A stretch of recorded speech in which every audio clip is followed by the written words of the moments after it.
Welcome back to Masons and Their Music, companions.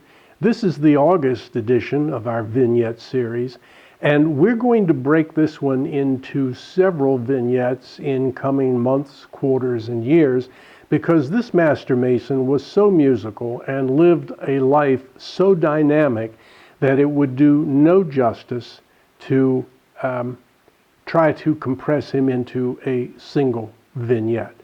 And I'm talking about JohnPhilipSousa. His father, John Antonio Sousa, and his mother, Maria Klinkhaus. John, the father, was Portuguese, and the mother was Bavarian German descent. And John was born in the middle of the 19th century, and at the age of 6 began violin lessons. He had perfect pitch. At the age of 13, he showed what a teenager can do. His father had him enlisted in the Marine Corps as an apprentice in order to prevent JohnPhilipSousa from carrying out on his threat to his parents that if he weren't a Marine, he was going to run away and join the circus. He was devoted to the Marine Corps, and you'll hear more about that in a moment. He also wrote the Marine hymn. JohnPhilipSousa also created and helped to develop the Sousaphone. Essentially, it's a tuba that has an upward projection of sound, which Sousa felt was necessary for the tuba to be appreciated in a marching band and not be drowned out by the instruments around it.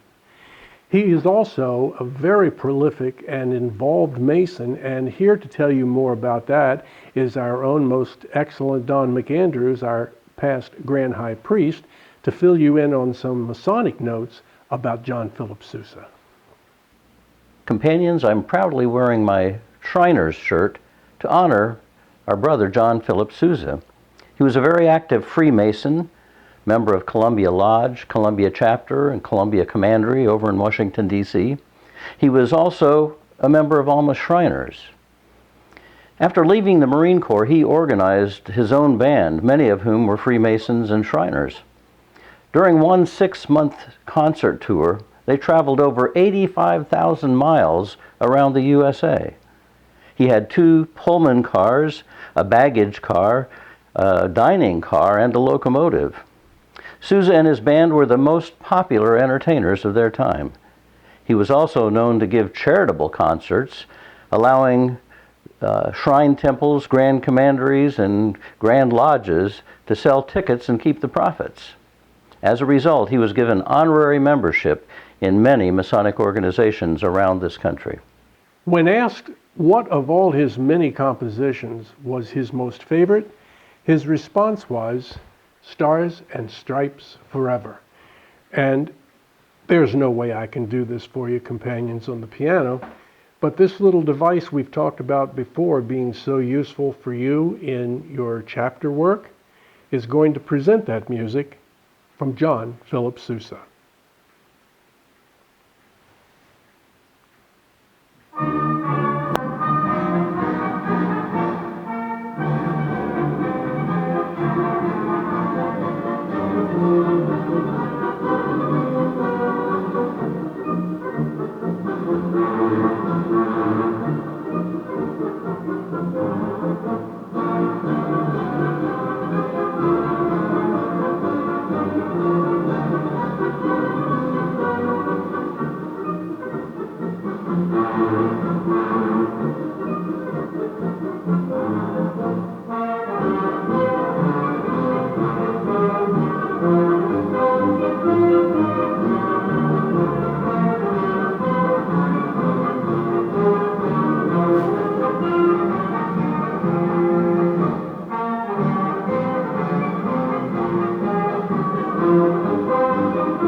Companions, very valuable tool. You can always have music in chapter.